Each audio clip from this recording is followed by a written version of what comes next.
Did you know that heaven and earth as we know it will pass away and a new heaven and new earth will be made? Have you ever wondered what things might look like when we enter into eternity? Did you know that all of that and more is described in the final chapters of Revelation?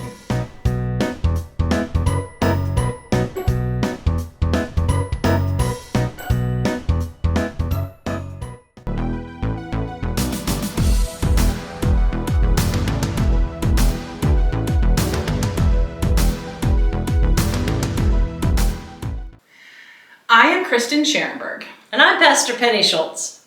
If you've missed any of our previous episodes, you can watch us on both our Rumble and YouTube channels, or listen to us on many of the podcast feeds like Spotify, iHeartRadio, Apple Podcasts, and we are Live Life in the Spirit on all of those. You can also find all of our content, including our thought-provoking and inspirational blogs, and our God is Still Writing Your Story t-shirts on our website at livelifeinthespirit.com. We are so close to finishing the book of Revelation, but these last two chapters are definitely worth reading and discussing. The description of the holy city itself, well worth the read. Mm-hmm. It gives us a glimpse of what it will be like, not only to live in perfect harmony, which we can't even grasp that. Not at all. But imagine walking the streets paved with gold. So as we have said from the beginning, we receive a special blessing for reading and hearing the words of Revelation. Normally we go ahead and we read the chapter that we're focusing on, and this is a big one, so we thought, well, rather than reading it through kind of basically twice, we're just going to start systematically going through it. We will read several passages, several verses, and then we're going to explore those and then continue on. So this is John, and he has, again, and then I saw. He has several of those throughout. I mean, again, we're winding up towards the end, but can you imagine? I mean, he has just had overload upon overload, and now with all this death and destruction, and then Jesus coming back, and then all of us reigning with him, and now all of a sudden he gets to see the new heaven and the new earth. Now, I know there's a lot of discrepancy on this.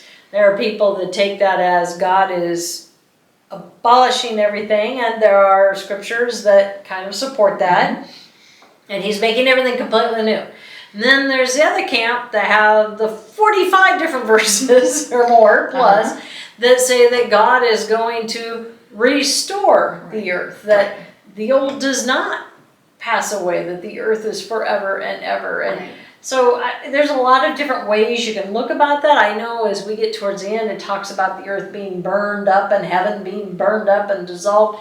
Well, it could be, you've seen a forest fire.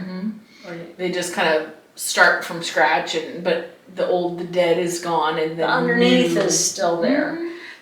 So I don't know. I'm not gonna hang my hat on either side, because I'm not gonna know until we're there. It really doesn't matter to me. It doesn't matter either way. There will be either restoration or recreation of something that sounds incredible. How exciting. I know. And then there's that whole thing about, well, where are we going to be at? And again, some people say suspended. I don't think so. Jesus says, I go to prepare a place for you. This is John 14. It could be that this new heaven and new earth is the place, but I don't think so, because when the groom comes to get his bride, and we said there's this time in between. Right.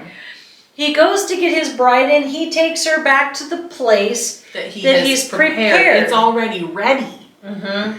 And to me, I wonder if maybe this that's descending isn't the place that's been prepared for us. And a lot of people, they try to think of it in terms of our galaxy, our space, like somewhere up in space. No, again, this is where there's different lines of thought on this too, but I am a believer of the different planes of heaven. And it talks about it in the scriptures. Paul talks about it. He met a man from the third heaven. Mm-hmm. I think I've seen and heard where there's possibly 7 heavens, which heaven would be one, hell would be one, earth would be one, and there's all these other heavens. So I think all these other planes is probably where we are going to go. Again, it's like walking through a portal, so to speak. We're going to be in, I suppose, maybe even an alternate dimension. That's why we're probably not even going to see or know anything that's going on with the horror atrocities of the tribulation, which I can't imagine why we would want to see it. I mean, it's kind of like that horrible train wreck. You can't get your eyes away from it. Right. Well, and it says that we are to be spared.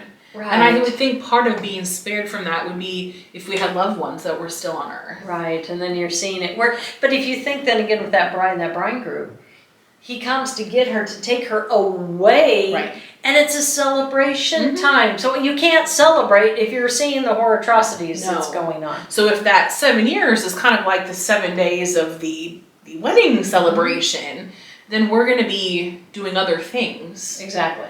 That sounds way better. It does. And then you have the millennial reign, and then that part we looked into in 20. But then we get to this part here where it says that there was no longer any sea. Now, again, there's a couple different camps on this. You get people that read that literally going that there's no more water. Or no more ocean anyways. No more ocean. That, the world is 74% water. And that it'll just all be gone. There'll be no beaches or anything. I don't know about that. See, here's the thing. In the beginning in Genesis, everything is bookends. And if you look at the first part of Genesis, it said that the Spirit was hovering over the waters, over the sea. It's talking about the chaos dragon, the chaos. I mean, he came in and he made order from chaos. There was a whole war that had gone on. I mean, there was stuff going on way before God ever created Earth or mankind. Yeah, right. I mean, you're talking about all of eternity and infinity, and we're just how many thousands of years? I mean, right. Well, in the angelic realm, we don't know how long they had been around, but it seems like probably got a while. A long time. They had been around long enough to mess things up for themselves. So if you see that God comes in and he subdues the chaos dragon and he creates order from the chaos, and then what do you see at the end? Again, if you're looking at bookends, it says, and the sea is no longer. Well, why? Who got thrown into the lake of fire? Satan, the beast, the Antichrist. The dragon. So that is the camp that I adhere to, just because the whole book is one overarching spiritual warfare. Now, if you don't believe in spiritual warfare, you're probably going to look at that and see it as the ocean. The ocean. But I think he would talk about it a little more than just the sea is no more. Because in Hebrew it would be yam. In Greek, I don't know. I didn't look that up what the actual Greek word was, but anyway. Well, and it talks about the fact, because the first heaven and the first earth had passed away, and it's this new creation where sin, where all of that is not here, it's not present, meaning it's gone. that the dragon is no longer going to come back, right, and not going to be a thing. Because that's all been done, the final judgment's already taken care of. Everyone that is here is those who believe. And that's why it's going to be the perfect utopia, not just when Christ was reigning, because there was still the sinful nature. Right. This is where the rubber meets the road. There is no more sin. No. That is gone. It's thrown into the lake of fire. And it mentions that later on as we we'll go see. along. Yeah. So it's talking about this holy city, the new Jerusalem, coming down out of heaven from God, prepared as a bride, beautifully dressed for her husband. So if we are in that New Jerusalem during that time, we would be coming down as the bride. Yeah. That's just amazing to think about. I know. And it talks about, we're going to get into the breadth and the width and the height and all that in a little bit. It's massive. We can just go with that at this point. Yeah. But it says, and I heard a loud voice from the throne saying, look, God's dwelling place is now among the people, and he will dwell with them. So again, bookends. What happened in Genesis? God was with us in the garden. Dwelling with man. He was dwelling with Adam and Eve. And then sin came in. He no longer could be among them. But now at the end, sin is gone. And, I mean, God dwelt with us. One could argue, yes, God dwelt with us in the form of Jesus, but he had to change the Holy Spirit form. Right. We haven't gotten to see the face of God, and he will just be here. How amazing is that? At verse 4, I want to spend a little time with this, because no doubt you have probably heard this at a funeral. And people will read this about how they will wipe every tear from their eyes and there'll be no more mourning or death or crying or pain. Which, yes, that's what is to come, but people read that as though that's what happens the moment someone passes. And we've gone through this whole study and show you that that's not true. Not scriptural, right. But what is scriptural is when the new or renovated earth, the new or renovated heaven comes down, when there is no longer any more sin, that is when he will wipe every tear. Now, it may seem weird, because if it's perfect, why would we have tears? Have you ever been overwhelmed emotionally by something that was so incredible? To me, that's what I envision, like, we've made it, we're finally here after everything. I feel like I'll cry. Yeah, we just, and I don't know, because, our human side, we can't handle sometimes the emotions. Just like John, the stuff he's seen, there's no way he could describe it. There's no way he could put it into words, because what he was seeing, we don't have words for. He's seeing things that are beyond a human scope. You want to talk about the 10 and the 90. Oh. His 90 is like... And so same way here. We say, well, what will happen if we look around and we don't see loved ones? We know the ones who didn't make it. Well, I don't know how that's really going to be. There's a lot of different camps on that. I think it's just going to come to a point where it honestly is not going to matter. And he does say in scriptures that there's some things that memories will pass away, the hurtful memories. That's why he said there's not going to be any more mourning. There's not going to be death. There's not going to be crying. There's not going to be pain. And if you knew that a loved one did not make it to heaven, that would be painful. It would be. And that would cause mourning, and that would cause crying, and there isn't going to be that there.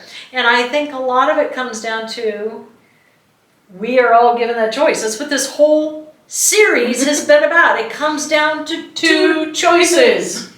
You accept Christ or you deny him.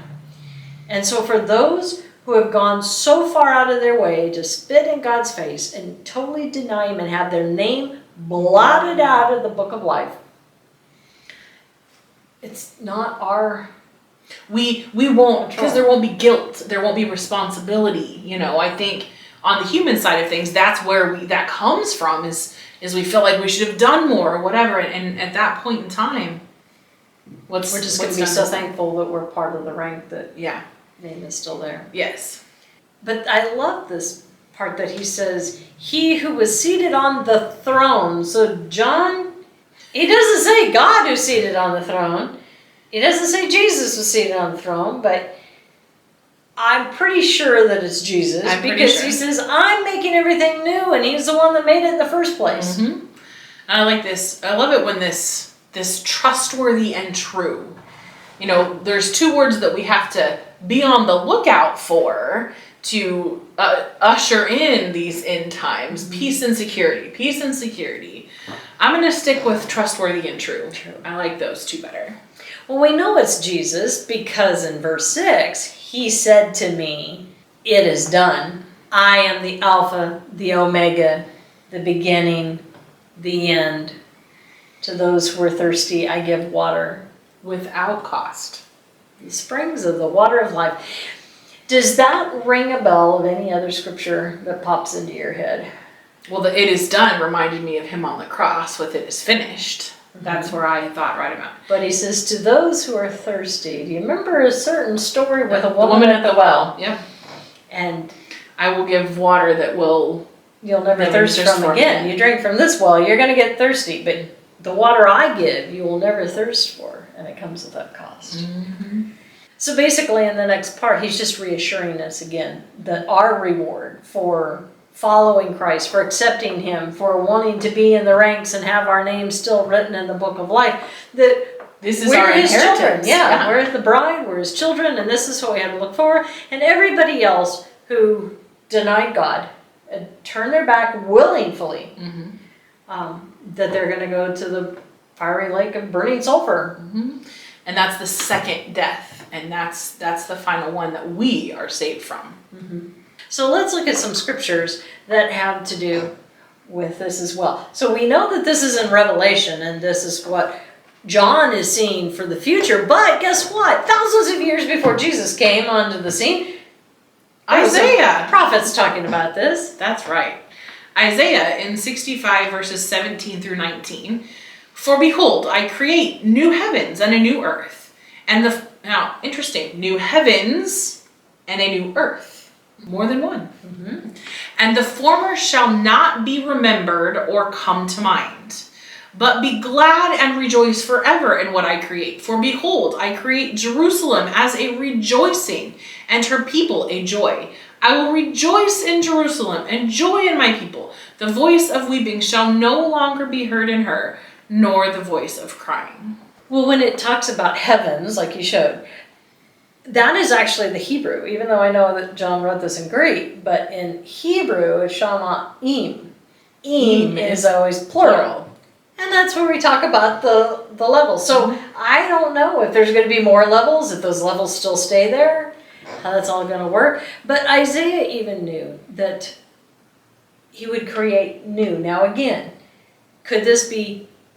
See, we're looking at things in a physical sense. And here's the problem. I don't think that the new heaven and the new earth, while it will be maybe restored, it doesn't pass away, but it can't be the same because an earth is physical and things die. It lives, it dies, it lives, it dies, and rocks crumble and things break apart and you have volcanoes, you have all this stuff. We're not going to have that. No. And we're not going to be physical, so we don't need that. No, we're going to be spiritual beings. We have a different body now. Well, and it's impossible to have the new heaven and the new earth be the old one because there'll be no sun or moon. Well, this gives us much joy that it says he creates Jerusalem. This is the new Jerusalem as a rejoicing and her people a joy. This is where we get all this joy stuff, which goes right along with the fruits of the Spirit. It does. He says, I will rejoice in Jerusalem and joy in my people, and the voice of weeping shall no longer be heard in her, nor the voice of crying. So it's linking that to Revelation already. It's just, again, bookends. Mm-hmm.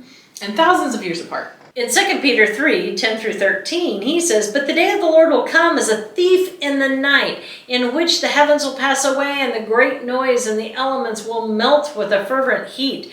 Both the earth and the works that are in it will be burned up. Therefore, since all these things will be dissolved, what manner of persons ought to be in the holy conduct and godliness, looking for the hastening of the coming of the day of God, because of which the heavens will be dissolved, being on fire, and the elements will melt with fervent heat? Nevertheless, we, according to his promise, look for new heavens and a new earth in which righteousness dwells. So for those on the camp that say the physical is going to be gone, and this whole melting away, or it's talking about dissolved, we talked about last week. The fact that they're saying that sound waves are what hold us together, and that the voice of God, it's Christ's word. I mean, he spoke us into existence. His very voice is what holds us together. So if he just lets those that are like coming together at the battle come apart, if he just lets their undoing happen, well, this would be a similar concept. Which then poses the question, is this kind of the fiery furnace? Kind of. I mean, is it all together, maybe, in a way? Maybe. I mean, I know they're two separate places because there's one prior, but it talks about everything. So what's being burned up? Sin. Right. Death. Everything that's evil. Everything that's not of God. Everything that's temporary. Everything that can't be eternal. So if he can have everything fall apart with a word, and he created everything with a word, he'll create new with a word. A word. Maybe two. So along with that, in the New Testament, in Colossians 1, verses 16 and 17, it says, For by him all things were created, things in heaven and on earth, visible and invisible, whether thrones or powers or rulers or authorities, all things were created by him and for him.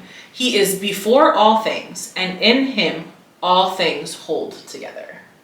And that's the one that we used when we talked about the protein that's in the shape of a cross. Laminin, I think it is. Yes.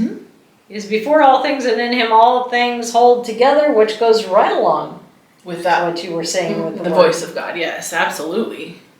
I like that. Visible and invisible thrones, powers, rulers, authorities. I'm hearing Ephesians 6 right there, the powers and principalities. He created it all. And he rules over it all, whether they like it or not. So now we're going to go ahead and read on verses 9 through 18. One of the 7 angels who had the 7 bowls full of the 7 last plagues came and said to me, "Come, I will show you the bride, the wife of the Lamb." And he carried me away in the spirit to a mountain great and high, and showed me the holy city, Jerusalem, coming down out of heaven from God. It shone with the glory of God, and its brilliance was like that of a very precious jewel, like a jasper, clear as crystal.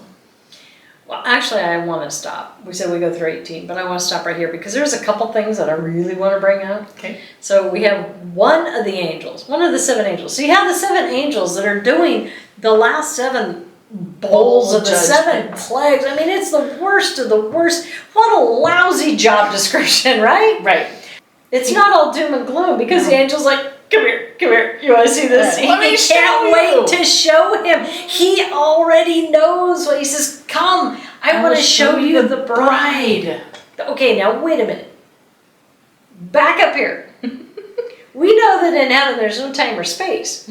God can see front, middle, back, whatever. He knows all this. The angel is showing him. Again, this is yet another instance where the bride hasn't even happened yet. Nope. And they're showing. John gets that glimpse. Yeah. What? I feel like that would be a pretty cool thing for that. There's better words than cool, but I don't have them in this. There aren't words. What an honor. What a privilege. Well, he says he carries it away in spirit to what? A high mountain. A great and high mountain where Jerusalem is sitting on top. Now, wait a minute. Which just goes to show that even when the new earth and the new heaven have not been built yet, I'm assuming it's on a high mountain. God likes mountains. He does. Well, we know that the Mount of Assembly and where the angels fell were Mount Hermon. God chose Mount Zion, even though it's not even the highest. The Mount of Olives. You know, that's kind of interesting when you think about it with the Greeks. You know, you have the deities and Zeus, and he's up on Mount Olympus, which is the tallest mountain. And yeah, what did the fallen realm pick? They picked the tallest mountain in that area. Yeah. Well, and I always liked that when we talked about Shiloh. The fact that God chose the valley in the midst of all of the mountains because he wanted his people to be able to see him. Right. They were on the mountains. Right. And looking down at what was going on so everybody could see. Because if you're in the valley looking up, you can't see. No. He wanted them to be especially able to with walls around it. You can't see, but you can see when you're up above. Yeah, you really can. And he wanted to, it was just another opportunity for God to show that he is different. Yes. And it's a personal connection. Yep. And I know we'll talk about this more, but it shone with the glory of God. That, I don't know, the fact that we won't need light, that we won't need, because his presence is all we need. I mean, well, think about it. When Moses was finally in the presence of God, he couldn't see him, but just merely being in the presence, his face was changed, and it shone so much when he even came off of the mountain. He was no longer in God's presence, but they told him, put a sock on your head. Put a sock on it. Put a sock over it. You are too bright. Can't stand it. And it wasn't just that, but if you read that, it was the whole, we're unworthy to even be in your presence, and we know that it's not you, but it's who's inside of you and the glory of God. My sinful nature, I can't even be close. Mm-hmm. Yeah, it's pretty amazing. And the fact that at that point in time, we will just get to be there because that sinful nature will be no more. There'll be no more darkness. Yeah. For me, who's kind of afraid of the dark, I like that. Well, and darkness is what? Just the absence of light. So starting at verse 12, it had a great high wall with 12 gates, and with the 12 angels at the gates. On the gates were written the names of the 12 tribes of Israel. And there were 3 gates on the east, 3 on the north, 3 on the south, and 3 on the west. The wall of the city had 12 foundations, and on them were the name of the 12 apostles of the Lamb. So don't you love, we have then this imagery again, this faithfulness. There was the 12 tribes of Israel, and here they are in the end times. In honor. Had their own gate, and we'll look later at what those gates are made of. And then the foundations. There were 12 foundations. Now, Jesus is called the cornerstone and the capstone. The cornerstone was the first that everything was laid off of, and the cap was the last that was put. But you have these 12 foundations, and we'll get into that. There, each one is its own jewel, its own color. And it's incredible to think that those 12, I mean, they had no idea when he said, "Come follow me," what they were signing up for. Okay, so now this gets into some really interesting discussion. Talk about a theological debate. Who is the 12th? See, here's the thing. It says 12 apostles. Not 12 disciples. Disciples. So that does kind of kick Judas out. Right. So was it Paul? Is it Matthias? Is it Matthias took his place, but was he one of the apostles? I don't know. There's a lot of people that think it's Paul, just because of all he did. But was he wasn't one of the apostles necessarily. I mean, well, he became an apostle, right, but not the... He wasn't that first group. 12, 13, yeah. It'll be interesting to see whose name is going to be on that 12th foundation. I love how excited we are about it now. I wonder when we get up there. That's cool. But okay, what's really cool though is we're going to get into the size of the city. So when we're talking about a foundation, we're talking about if your name was the one that was written on that one foundation. So say Peter's probably the bottom one, the rock. If I had to guess, I would agree. So it goes the whole way. That's the other thing that we're, and 12 up, we don't know how tall that foundation is. It's got to be massive to support such... Well, but it's all spiritual, so is it? Well, I don't know. I don't know. Is spiritual heavy? Sometimes spiritual things can be kind of heavy. Well, let's talk about that. Let's read that scripture that talks about the measurement and then see how big that really is. The angel who talked with me had a measuring rod of gold to measure the city, its gates, and its walls. The city was laid out like a square, as long as it was wide. He measured the city with the rod and found it to be 12,000 stadia in length, and as wide and high as it is long. Now, I fully admit, I don't know if it's stadia or stadia, but I can tell you that that is about 1,400 miles. 1,500, some argue. Okay. Depends on your translation. Yeah, it depends on the... Either way, we'll divide it, 14.5, yeah? That's, so, length, width, height, 1,400 miles. Keep in mind, the Grand Canyon, 1 mile deep. And the angel measured the wall using human measurement, and it was 144 cubits thick, which would make that about 200 feet. The wall was made of jasper, and the city of pure gold, as pure as glass. Okay, when we're looking at this, we're talking, we'll say 1,500 miles, which if you're over in a little country, that may seem like a lot. Mm-hmm. Over here, it's what? Nebraska, Iowa, Indiana. I mean, it's like, because it's like 1,800 miles to go from where we're at, Nebraska, to Maryland. So, I mean, that may seem, 1,500 miles. But this is square, and it's not just square. It's cubed. Mm-hmm. So it's 1,500 miles long, 1,500 miles deep, and 1,500 miles high. Now, this is the interesting thing. There was a gentleman who actually put some numbers and pencil to this. And he kind of just came up with what he thought probably projected population of the earth from the beginning to end would be. And it was like something like 200 billion people or something. Which we have like, what, 8 billion now?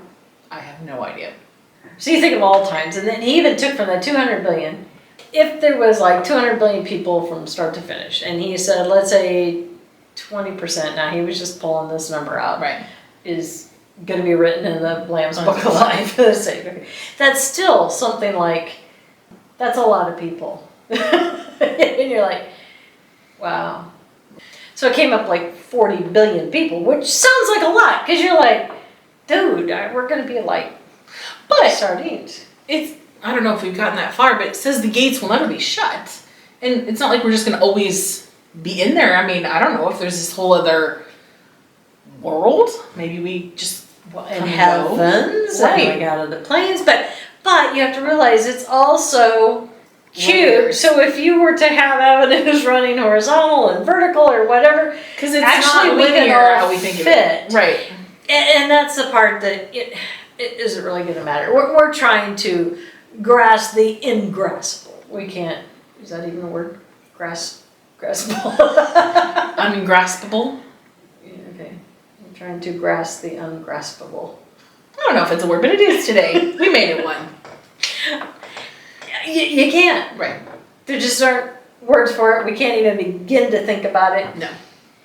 But yes, we're not going to be crammed up like sardines into this little bitty thing for all of eternity. Like you said, he's creating heavens. Why would he create heavens if nobody's going to get to explore it? Right.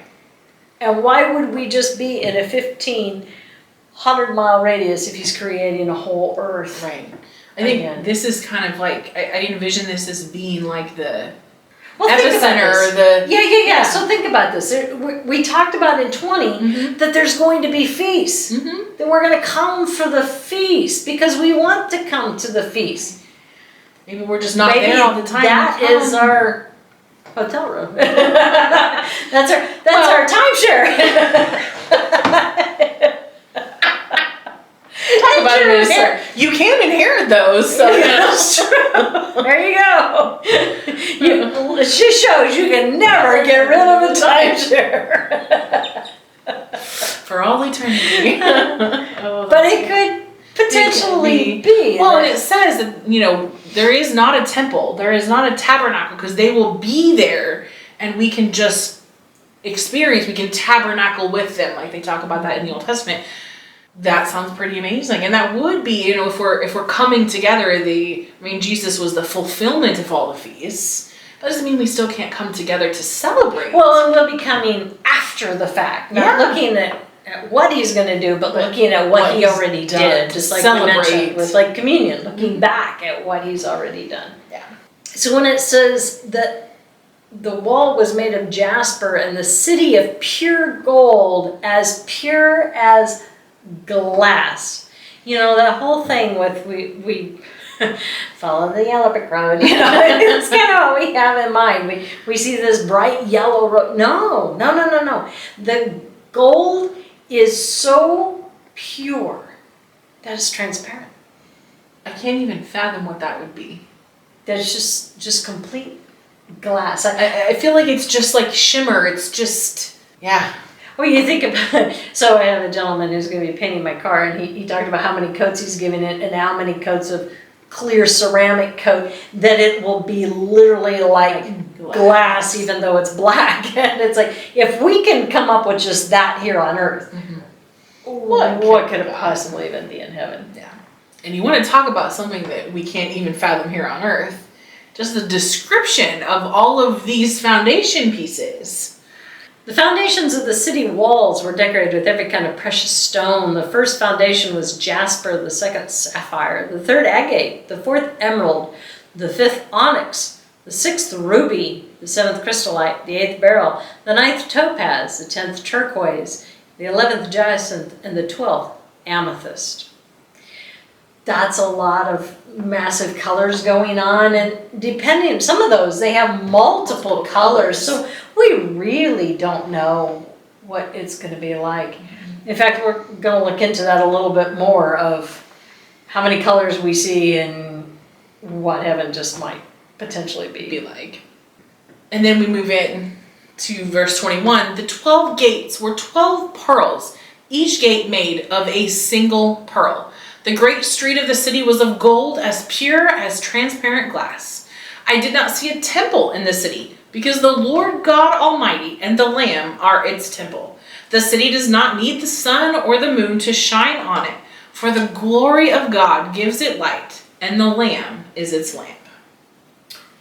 Can you imagine one pearl You know, the size of a gate? I have to say, when I envisioned that, I envisioned it like flattened out into almost like a transparent thing that could be. And it could be iridescent. Yeah. I mean, it could just be when you think of a pearl, you get every color. Mm-hmm. So when you've heard of the pearly gates, that's where it's coming from. I would say that most of the time the depictions of them are awfully cheesy compared to the way this is described, though. Actually, the pearly gates never show a pearl. No. They always show golden gates. And they always show St. Peter. Why? He was a foundation. Technically, though, the gates are all the 12 tribes of and Israel. They're guarded by angels. Well, not guarded, but there's angels at the gates. So that's why you see the angels standing, as you come off all the cheesy all the bad jokes. Yeah. But it's not St. Peter at the gates. And that gold had to have really made an impact on John, because he mentions it twice, just right away. He's just like, the whole city was of gold, and it was like transparent glass, It's, just... It's funny, I have a son that's almost 16, and he has questions about what heaven's going to be like sometimes, and wonders, is there going to be, sports cars, or is there going to be jewelry, is there going to be this, is there going to be that, and, trying to explain this, he's just like, wait, what? Getting his mind to wrap around the things that we hold dear here are nothing compared to what it will be up there. And he's like, I just can't understand that. And I'm like, well, no, we can't, but it's just interesting because he has lots of questions about what it's going to look like. And because we've been talking about Revelation, and he hears that he's had a lot of questions. But when I mentioned the fact that the streets are made of gold, he was like, eyes just as big as really? That reminds me of the joke that, the guy who died, and before he died, he was very wealthy, and he had stockpiled a bunch of gold bars, and he wanted his lawyer to bury him with his gold. And the lawyer said, well, really? And he goes, yeah, I'm taking it with me. So the lawyer did as he said, and when he died, he had his briefcase with him, and as he's standing up in front of the pearly gates with his briefcase, the angel said, oh, congratulations for making it here. He says, well, you brought a suitcase? Well, yeah. And he says, well, what's in your suitcase? And the man proudly opens up his suitcase and shows him all of his gold bars. And the angel looks at him and says, you brought pavement? What we value here, we just can't imagine. Yeah, we just can't. So it does mention again that we don't need a sun or a moon. And the irony, so if you look at, we said that 1500, if it was a cube, which is what it really is, but if it was a sphere, it is the same size as the moon. Interesting. Well, I thought the moon was bigger than that. I can honestly say I've never given it a whole lot of thought. I guess I hadn't either. And I do love, though, that the lamb is the lamp. God is the light and the lamb is the lamp. And just, they continue to have separate but equal roles. It says, the nations will walk by its light, and the kings of the earth will bring their splendor to it. On no day will its gates ever be shut, for there will be no night there. The glory and the honor of the nations will be brought into it. Nothing impure will ever enter it, nor will anyone who does what is shameful or deceitful, but only those whose names are written in the Lamb's book of life. So it's just another reminder that sin is gone. that there is nobody left that's name is not written in the book of life. This is what's all new. This is what's different. You can't have new if you still have an ounce of sinful nature left. If you just even had a seed, right, then it's not pure and it's not perfect. Because it says nothing impure will ever enter it. So there was an argument there about, well, what about the angels? Mm-hmm. Well, say no, because this is right here that the angels that are left are not the ones who fell. Mm-mm. And not the ones who were tempted, not no, right. And there is now no longer even a seed of impurity because it will not enter. You know, this is an interesting one, though, because it says the nations will walk by its lights, and the kings of the earth will bring their splendor into it. What nations and what kings of the earth? I'm just really curious what that means. Well, that's a good question, because none of the commentators know either. No, they don't. Like, we don't know. We've looked. They're like, that's an excellent question. We have no idea. I think the first thing that came to my mind, though, nations is just talking about the multitude a lot of times, coming from all corners of the earth. It's Gentile and Jew. It's not just one.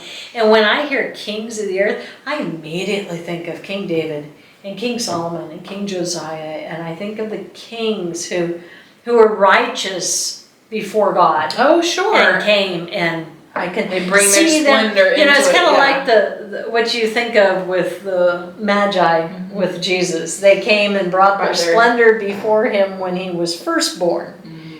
Well, within the year or whatever. But then year two, you see here again at the end, they're continuing to come to bring their splendor. Meaning that we don't have anything that's, even in the new heaven and new earth, we're not going to have anything that's a personal possession that we can have, that we can hold on to. It's all Christ. I think it's just a reflection of that. That's kind of a cool way of looking at it. Yeah, that's kind of what I thought. So modest. So humble. Diddly. I'm like, she's going to take that out. One of the things that we didn't talk about when we were talking about the 12 gates, that it's going to be the 12 tribes. Now, there was, so it will be interesting to see, because in the Old Testament, it's laid out the way the tribes were encamped when they were wandering, in particular after they had escaped Egypt. And it was laid out specifically how those tribes were to camp. So it will be interesting to see, because in the way that layout is described, it's 3 on the north, 3 on the east, 3 on the south, 3 on the west. It will be interesting to find out if that's how it's laid out in the New Jerusalem. And some tried to make the 12 stones be the breastplate of each of the stones from the 12 tribes. Actually, not. No, it's different stones. Right. So some are the same, but some are not. So, who knows? Who knows? But, I mean, they're represented on the gates, not on the foundation. It's a beautiful representation of the merging of Judaism and what became Christianity, and the fact that we're all together in one place. So as we wrap up this chapter 21, I mean, how cool is it? It's impossible to even try to comprehend. John couldn't comprehend it. He was just trying to use analogies. He was trying to use words. It's like, the song "I Can Only Imagine." We just can't even imagine. Can't. But the main thing that I love the way this chapter ends. The one thing we don't have to imagine is the last verse.